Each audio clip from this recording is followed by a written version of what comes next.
नमस्कार जोहार, आपका स्वागत है खबर छत्तीसगढ़ में। तो आइए जानते हैं छत्तीसगढ़ के हर छोटे बड़े शहर से 25 फटाफट बड़ी खबरों को। इससे पहले यदि आप वीडियो को लाइक नहीं किए तो लाइक कर दीजिए और चैनल में नए हैं तो चैनल को सब्सक्राइब कर लीजिए। और आप वीडियो को कहां से देख रहे हैं कमेंट बॉक्स में हमें जरूर बताइए। अब किसानों को सीधे बैंक खातों में आएगा धान का पैसा, भुगतान की प्रक्रिया में बदलाव। छत्तीसगढ़ में इस बार धान खरीदी का पैसा सीधे किसानों के बैंक खातों में आएगा। बताते चले कि राज्य सरकार ने खरीफ विपणन सत्र 2025-26 के तहत खरीदी गई धान के भुगतान की प्रक्रिया में बदलाव करने का फैसला किया है। सरकार इस बार धान खरीदी का पैसा सीधे किसानों को उन बैंक खातों में ट्रांसफर करेगी जो आधार कार्ड से लिंक होंगे। इससे किसानों को समय से भुगतान भी मिल जाएगा। सरकार ने यह व्यवस्था पायलट प्रोजेक्ट के तहत शुरू करने की तैयारी की है, जिसमें कोंडागांव, कोरिया और गोरला पेंड्रा मरवाही में किसानों के खातों में सीधा पैसा भेजा जाएगा। इन जिलों में प्रक्रिया सफलतम रहने पर 2026 से इसे पूरे प्रदेश में लागू कर दिया जाएगा। यह नई प्रणाली डायरेक्ट बेनिफिट ट्रांसफर के माध्यम से लागू की जा रही है। माइक्रो एटीएम से सीमित राशि 10,000 रुपये ही निकाल पाने की सुविधा थी, अब यह बाध्यता खत्म हो जाएगी। इस प्रक्रिया के लागू होने से भुगतान में पारदर्शिता बढ़ेगी, जबकि दलालों और भ्रष्टाचार की संभावना घटेगी। सीधे खाते में बड़ी राशि आने से किसानों का भरोसा व्यवस्था में बढ़ेगा और प्रदेश में कृषि क्षेत्र को नई गति मिलेगी। राशन कार्ड से आपका भी कटेगा नाम, केंद्र ने राज्यों को भेजी 1,17,00,000 लोगों की लिस्टें, चेक करें। जब केंद्र सरकार ने पहली बार उन राशन कार्ड धारकों की पहचान की है जो मुफ्त खाद्यान्न योजना का लाभ पाने के पात्र नहीं है। इन लाभार्थियों में आयकरदाता, 4 पहिया वाहन मालिक और कंपनियों के निरीक्षक शामिल हैं। खाद्य एवं सार्वजनिक वितरण विभाग ने राशन कार्ड धारकों के विवरण को आयकर विभाग, सड़क परिवहन मंत्रालय और कॉरपोरेट कार्य मंत्रालय जैसी सरकारी एजेंसियों के डाटाबेस से मिलान कर यह सूची तैयार की है। भाजपा का नया मॉडल, छत्तीसगढ़ में पहली बार 14 मंत्री, जातीय क्षेत्रीय समीकरण, किसके कौन से विभाग कटे, जानिए सब कुछ। छत्तीसगढ़ में चल रही भारतीय जनता पार्टी की सरकार में लंबे इंतजार के बाद आखिर मंत्रिमंडल का विस्तार हो गया। 20 अगस्त को 3 नए विधायकों को मंत्री पद की शपथ दिलाई गई। इसके साथ ही पहली बार छत्तीसगढ़ में कुल मंत्रियों की संख्या 14 हो गई है। 14 मंत्रियों को बनाने के कयास हरियाणा मॉडल के रूप में पहले से लग रहे थे, इन कयासों पर भी विराम लग गया। जो मंत्रिमंडल विस्तार हुआ, यह विस्तार छत्तीसगढ़ बनने के बाद पहली बार कई नई चीजों को जोड़ दिया गया। दिसंबर 2023 में भाजपा की सरकार मुख्यमंत्री विष्णुदेव के नेतृत्व में बनी थी, जिसमें कुल 11 मंत्री शामिल हुए थे। तब से यह सरकार 11 मंत्रियों के साथ चल रही थी। 2018 से 2023 तक चली भूपेश बघेल के नेतृत्व वाली कांग्रेस सरकार में कुल 13 मंत्री ही थे। धान खरीदी को लेकर जरूरी खबर, अब ये किसान ही सोसाइटी में बेच पाएंगे धान, शायद सरकार ने बनाई नई व्यवस्था। छत्तीसगढ़ में इस साल से धान खरीदी का सिस्टम और भी दुरुस्त होने जा रहा है। सरकार ने धान बुआई से लेकर धान की बिक्री तक का सिस्टम एग्री स्टेक से जोड़ दिया। इसी पोर्टल पर प्रदेश के हर किसान को अपने आधार और मोबाइल नंबर के साथ पूरी जमीन का रजिस्ट्रेशन कराना होगा। इसी से डिजिटल क्रॉप सर्वे का काम पूरा होगा और इसी डाटा के आधार पर धान खरीदी होगी। उम्मीद की जा रही कि इस सिस्टम से करीब 10,000 करोड़ के धान के खेल को बंद किया जा सकेगा। छत्तीसगढ़ की जनजातियों पर शोध और अनुसंधान की खुली राह, जीजीयू और टीआरकेसी के बीच हुआ एमओयू, मिलेंगे ये फायदे। छत्तीसगढ़ के बस्तर और सरगुजा क्षेत्र में निवास करने वाली जनजातियों पर विशेष शोध और अनुसंधान की राह खुल गई है। राज्य की जनजातियों की गौरवशाली परंपरा, उनकी संस्कृति और उनके आर्थिक सामाजिक ताने बाने को लेकर अब विद्यार्थी उच्च स्तरीय शोध कर पाएंगे। राज्य के गुरु घासीदास केंद्रीय विश्वविद्यालय और tribal research and knowledge centre नई दिल्ली के बीच इसके लिए महत्वपूर्ण एमओयू हुआ है। में टीआरकेसी विभिन्न विश्वविद्यालयों और महाविद्यालयों में भारतीय जनजातियों के बारे में शोध कार्यों के लिए महत्वपूर्ण संस्थान है। विश्वविद्यालय की ओर से इस एमयू पर कुल सचिव प्रोफेसर अभय एस रणदिवे और टीआरकेसी की ओर से छत्तीसगढ़ प्रभारी राजीव शर्मा ने हस्ताक्षर किए। इस एमयू के तहत संस्था द्वारा अगले 3 वर्षों तक छत्तीसगढ़ में निवासरत जनजातियों पर शोध कार्य किए जाएंगे। 20 साल से बदहाली झेल रहा Mata Karma girls college, no library, no lab, no hostel, छात्राएं कुर्सी तक लाती है घर से। यह शासकीय माता कर्मा कन्या महाविद्यालय जो जिले का एकमात्र गर्ल्स कॉलेज है, पिछले 20 वर्षों से अव्यवस्थाओं के अंधकार में डूबा हुआ है। 2005 में स्थापित यह महाविद्यालय आज भी बुनियादी सुविधाओं के लिए तरस रहा है। यहाँ पढ़ने वाली छात्राओं को न तो ढंग से बैठने की व्यवस्था है, न पढ़ने के लिए पुस्तकें, न प्रयोगशाला की सुविधा, न खेल का मैदान और न ही रहने के लिए छात्रावास। छत्तीसगढ़ में मंत्रियों के विभागों में बड़ा फेरबदल। केदार कश्यप को परिवहन तो टंकराम को मिला हायर एजुकेशन डिपार्टमेंट। देखें पूरी जानकारी।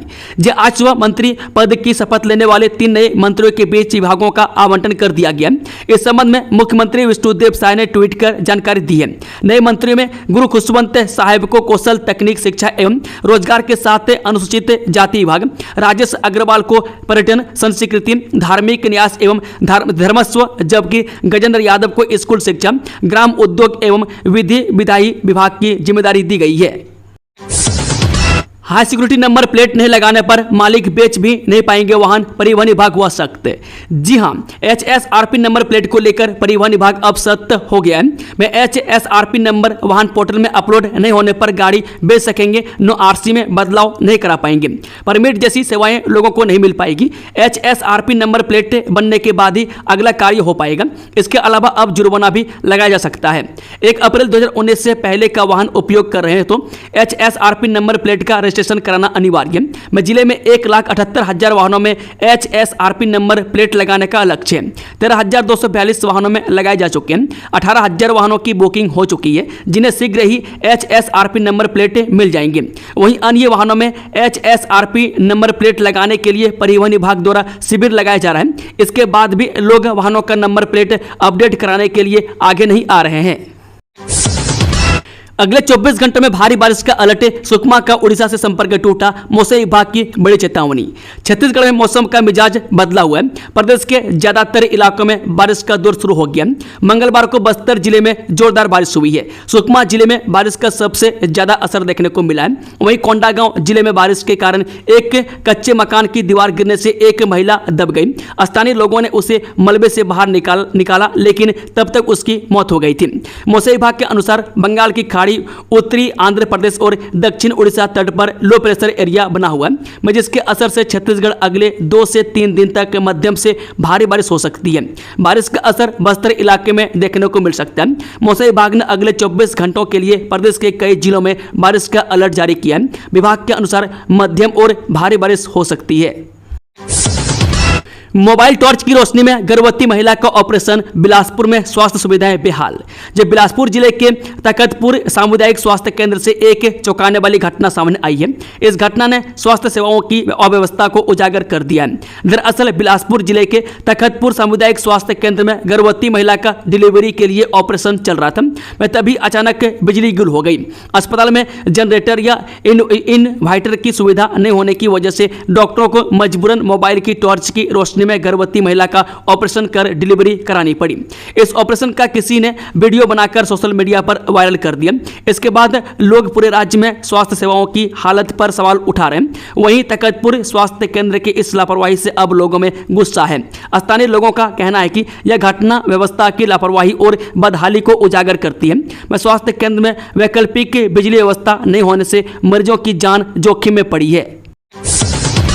जन सुनवाई के दौरान दिल्ली की मुख्यमंत्री रेखा गुप्ता पर हमला, युवक ने जड़ा थप्पड़, मौके पर गिरफ्तार। राजधानी दिल्ली से बड़ी खबर सामने आई है। मुख्यमंत्री रेखा गुप्ता पर बुधवार को जन सुनवाई के दौरान हमला हो गया। घटना मुख्यमंत्री आवास पर घटी, जहां एक युवक शिकायत के बहाने पहुंचा और अचानक सीएम को थप्पड़ जड़ दिया। मौके पर मौजूद सुरक्षा कर्मियों ने फौरन आरोपी को दबोच लिया और पुलिस के हवाले कर दिया। मुख्यमंत्री आवास के अधिकारियों के अनुसार युवक के हाथ में कागज लेकर सीएम के पास पहुंचा। पहले वह शिकायत के नाम पर जोर जोर से बोलने लगा और अचानक भीड़ के बीच से निकलकर मुख्यमंत्री को थप्पड़ मार दिया। सट्टेबाजी वाले ऑनलाइन गेम्स होंगे निशाने पर, केंद्र सरकार ला रही सख्त कानून। जी हां, ऑनलाइन गेमिंग की दुनिया में बड़ा बदलाव आने वाला है। केंद्र सरकार अब ऐसे ऑनलाइन गेम्स पर शिकंजा कसने जा रही है जिसमें सट्टेबाजी या पैसों का लेन देन जुड़ा हुआ है। सूत्रों के अनुसार बुधवार को संसद में इस संबंध में नया बिल पेश किया जाएगा, जिसके बाद ड्रीम 11 जैसे कई लोकप्रिय गेमिंग ऐप्स पर बैन या सख्त नियम लागू हो सकते हैं। सरकार का कहना है कि सट्टेबाजी के नाम पर चल रहे ऑनलाइन गेम्स युवाओं और बच्चों को बुरी तरह प्रभावित कर रहे हैं। कई राज्यों से लगातार शिकायतें आई है कि इस तरह के गेम से आर्थिक नुकसान और नशे जैसी लत लग रही है।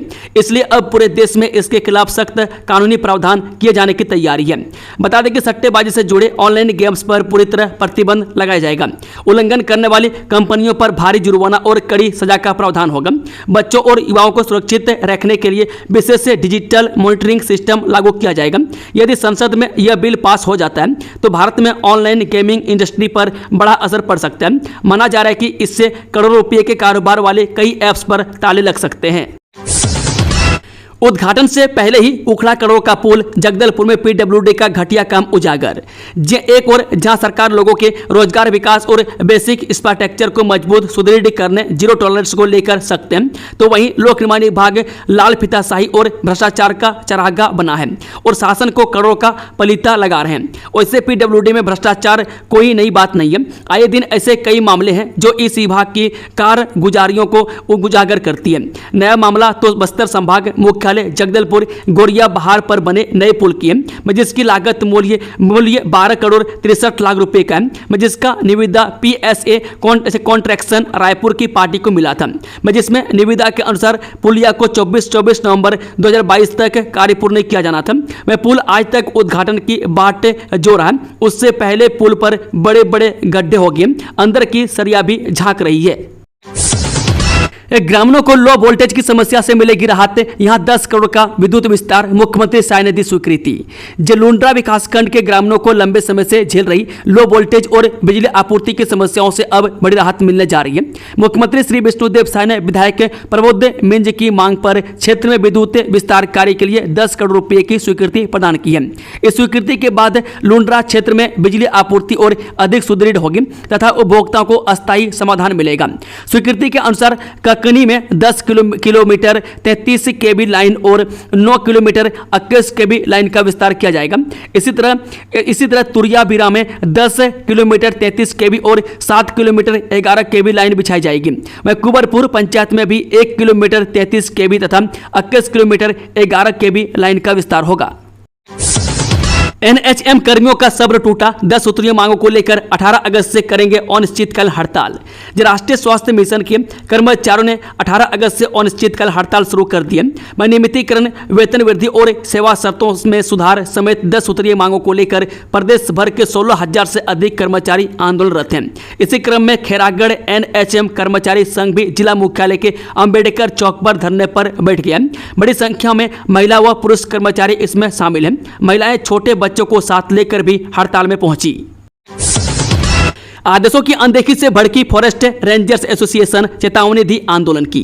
छत्तीसगढ़ फॉरेस्ट रेंजर्स एसोसिएशन ने शासन और विभाग पर गंभीर आरोप लगाते हुए चेतावनी दी है कि यदि उच्च न्यायालय और शासन के स्पष्ट निर्देशों के बावजूद उप वन संरक्षक स्तर पर वरिष्ठ अधिकारियों का प्रभाव नहीं रोका गया तो एसोसिएशन आंदोलन करने को मजबूर होगा। एसोसिएशन का कहना है कि लंबे समय से उप वन संरक्षक यानी कि SDFO एवं सहायक वन संरक्षक यानी कि ACF जैसे अधिकारियों को ऐसे कार्यों का प्रभाव दिया जा रहा है जो वास्तव में केवल वन मंडलाधिकारी यानी कि DFO या मुख्य वन संरक्षक स्तर के अधिकारियों का अधिकार क्षेत्र है। इस कारण फॉरेस्ट रेंजर्स और क्षेत्रीय अधिकारियों का अधिकार क्षेत्र लगातार सीमित हो रहा है। भारतीय सिनेमा में नया इतिहास, 2026 में रिलीज होगी पहली AI generated film Chiranjeevi Hanuman. जब भारतीय सिनेमा में एक नया इतिहास रचने जा रहा है। वहीं अरुंधति एंटरटेनमेंट और कलेक्टिव मीडिया नेटवर्क ने 19 अगस्त को घोषणा की है कि भारत की पहली AI generated film Chiranjeevi Hanuman the eternal अगले साल हनुमान जयंती 2026 पर रिलीज होगी। इस फिल्म को बनाने के लिए 50 से ज्यादा इंजीनियर्स, सांस्कृतिक विद्वानों और साहित्यकारों की टीम काम कर रही है। AI तकनीक का उपयोग कर कहानी और पात्रों को जीवंत रूप देने की कोशिश की जा रही है। डॉक्टर रमन सिंह बनाए जा सकते हैं महाराष्ट्र के राज्यपाल, अमर अग्रवाल को मिल सकती है छत्तीसगढ़ विधानसभा अध्यक्ष की जिम्मेदारी, बीजेपी में सियासी अटकलें तेज। छत्तीसगढ़ में कैबिनेट विस्तार को लेकर सस्पेंस खत्म हो गया। छत्तीसगढ़ के 3 विधायकों को बुधवार को मंत्री पद की शपथ दिलाई जाएगी। वहीं इन तीनों मंत्रिमंडल विस्तार के खींचतान के बीच बड़ी खबर सामने आ रही है। सूत्रों से मिली जानकारी के अनुसार वरिष्ठ भाजपा नेता और पूर्व मंत्री अमर अग्रवाल को छत्तीसगढ़ विधानसभा अध्यक्ष की जिम्मेदारी सौंपी जा सकती है। वहीं प्रदेश के पूर्व मुख्यमंत्री, राष्ट्रीय भाजपा उपाध्यक्ष और छत्तीसगढ़ विधानसभा के अध्यक्ष डॉक्टर रमन सिंह को महाराष्ट्र का राज्यपाल बनाए जाने की चर्चाएं हो रही है। इस खबर से राजनीतिक हलचल है। इसे इस तरह देखा जा सकता है कि मंत्रिमंडल विस्तार में हो रही देरी और अंतर्कलह को देखते हुए हाईकमान बड़े नेताओं को बड़ी और नई जिम्मेदारियां सौंपकर पार्टी में संतुलन बनाने का प्रयास कर रही है। शासकीय संस्कृत कॉलेज रायपुर में 21 अगस्त को प्लेसमेंट कैंप का आयोजन। जब विशेष रोजगार कार्यालय रायपुर द्वारा सिक्योरिटी के क्षेत्र में रोजगार के लिए 21 अगस्त को शासकीय Sanskrit college GE road Raipur में सुबह 11 से दोपहर 3 बजे तक प्लेसमेंट कैंप का आयोजन किया जा रहा है। विशेष रोजगार कार्यालय की उप संचालक डॉक्टर शशि अतुलकर ने बताया कि इस प्लेसमेंट कैंप में अलर्ट SGS प्राइवेट लिमिटेड और BIS निजी नियोजकों द्वारा सुरक्षा के क्षेत्रों में सिक्योरिटी गार्ड के लिए साक्षात्कार के माध्यम से भर्ती की जाएगी। 12,000 से 20,000 रुपये प्रतिमाह के वेतनमान से की जाएगी तथा कार्यक्षेत्र रायपुर रहेगा। गणेश उत्सव के लिए गाइडलाइन जारी। 10 बजे के बाद नहीं बजेगा डीजे। पंडालों में CCTV अनिवार्य। पंडालों से यातायात बाधित होने पर होगी सख्ती। राजधानी रायपुर में सड़कों पर गणेश पंडाल लगाने और यातायात बाधित होने पर जिला प्रशासन सख्ती करेगा। में साथ ही पंडाल सड़क पर लगाने की पूर्व अनुमति भी लेनी होगी। वहीं रात 10 बजे के बाद ध्वनि विस्तारक यंत्र को पूर्णतः प्रतिबंधित किया गया। वहीं प्रत्येक पंडाल में CCTV कैमरा अनिवार्य रूप से लगाने के निर्देश दिए गए हैं। दरअसल आगामी गणेश उत्सव को ध्यान में रखते हुए जिला प्रशासन एवं पुलिस प्रशासन द्वारा आज रेड क्रॉस सभा कक्ष में गणेश पंडाल समितियों की बैठक आयोजित की गई। बैठक में ADM उमाशंकर बंदे एवं ASP लखन पटेल सहित नगर निगम के जोन आयुक्त उपस्थित रहे। बैठक में बताया गया कि पंडाल निर्माण एवं मूर्ति स्थापना के दौरान NGT भोपाल एवं छत्तीसगढ़ शासन के दिशा निर्देशों का पालन अनिवार्य होगा। आयोजन समितियां स्वयंसेवक तैनात करेंगे तथा रात्रिकालीन विशेष निगरानी सुनिश्चित करेंगे। बाढ़ का कहर। छत्तीसगढ़ महाराष्ट्र तेलंगाना नेशनल हाईवे 24 घंटे से बंद। गोदावरी इंद्रावती उफान पर। पिछले 2 दिनों से हो रही भारी बारिश ने बाढ़ जैसे हालात पैदा कर दिए। में गोदावरी और इंद्रावती नदी के उफान पर आने से छत्तीसगढ़ महाराष्ट्र और तेलंगाना के बीच सड़क संपर्क पूरी तरह से बाधित हो गया है। वहीं भोपालपट्टनम हैदराबाद नेशनल हाईवे 163 पर जगह जगह पानी भर गया। वहीं टेकुल गुडेम और आसपास के क्षेत्रों में नदी का पानी हाईवे पर भरा है। इससे आवागमन बंद कर दिया गया है। प्रधानमंत्री मोदी 1 नवंबर को करेंगे छत्तीसगढ़ के नए विधानसभा भवन का लोकार्पण। नवा रायपुर में तैयार हो रहे नए विधानसभा भवन का प्रधानमंत्री मोदी लोकार्पण करेंगे। उन्होंने विधानसभा भवन और नवनिर्मित ब्रह्मा कुमारी शांति शिखर के नए भवन के लोकार्पण की स्वीकृति दी है। लोकार्पण समारोह की अध्यक्षता लोकसभा अध्यक्ष ओम बिरला करेंगे। 1 नवंबर को राज्य उत्सव के दिन विधानसभा भवन का लोकार्पण प्रस्तावित है। विधानसभा अध्यक्ष डॉक्टर रमन सिंह ने दिल्ली प्रवास के दौरान मंगलवार को प्रधानमंत्री से मुलाकात की। उन्होंने प्रदेश के रजत जयंती वर्ष के अवसर पर 1 नवंबर को नवनिर्मित विधानसभा भवन में प्रवेश करने की जानकारी दी और लोकार्पण के लिए आमंत्रित किया। 1 महीने में 25-25 हजार रुपये दो। 24 बच्चों को कुत्ते का जूठा खाना खिलाने पर हाईकोर्ट का फैसला। सरकारी स्कूल में बच्चों को कुत्ते का जूठा खाना खिलाने पर छत्तीसगढ़ हाईकोर्ट ने सख्त रुख अपनाया है। हाईकोर्ट ने सरकार को आदेश दिया है कि 1 महीने के भीतर सभी छात्रों को 25,000 रुपये का मुआवजा दिया जाए। छत्तीसगढ़ हाईकोर्ट में 2 जजों की पीठ जस्टिस रमेश सिन्हा और जस्टिस BD गुरु ने मामले पर सुनवाई करते हुए 84 छात्रों को मुआवजा देने का आदेश दिया है। छत्तीसगढ़ रेरा ने लागू की वॉलंटरी कॉम्प्लायंस स्कीम। सितंबर तक मिलेगी अधिकतम 90% तक की छूट। Chhattisgarh real estate regulatory authority ने रियल एस्टेट क्षेत्र में पारदर्शिता और जवाबदेही को बढ़ावा देने के लिए वॉलंटरी कॉम्प्लायंस स्कीम लागू की है। यह योजना सितंबर 2025 तक प्रभावी रहेगा। इस योजना के अंतर्गत 31 मार्च 2024 तक पंजीकृत सभी प्रोजेक्ट्स को लंबित तिमाही प्रगति रिपोर्ट और वार्षिक ऑडिट रिपोर्ट एक साथ जमा करने की सुविधा प्रदान की गई है। लंबित रिपोर्ट जमा करने पर विलंब शुल्क में 70% तक छूट मिलेगी। वहीं जिन प्रोजेक्ट्स के पास मान्य कार्य पूर्णता प्रमाण पत्र हैं उन्हें 90% तक छूट दी जाएगी। शिक्षा विभाग की पारदर्शी पहल। पदोन्नत प्राचार्यों की ऑनलाइन काउंसलिंग प्रारंभ। मुख्यमंत्री विष्णुदेव साय के नेतृत्व में सुशासन की सरकार ने शिक्षा व्यवस्था को और अधिक पारदर्शी और व्यवस्थित बनाने की दिशा में एक अहम कदम उठाया।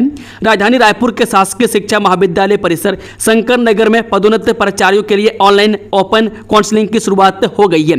इस प्रक्रिया में कुल 845 नव पदोन्नत प्राचार्य शामिल होंगे। काउंसलिंग 20 अगस्त से 23 अगस्त 2025 तक प्रतिदिन प्रातः 10 बजे से होगी। प्रत्येक दिन 2 पालियों में क्रमशः 150 प्राचार्यों को शामिल किया जाएगा। पदोन्नति आदेश और रिक्त पदों की सूची पहले ही स्कूल शिक्षा विभाग की वेबसाइट पर जारी कर दी गई है, जिससे चयन प्रक्रिया पूरी तरह पारदर्शी और सुगम हो सके।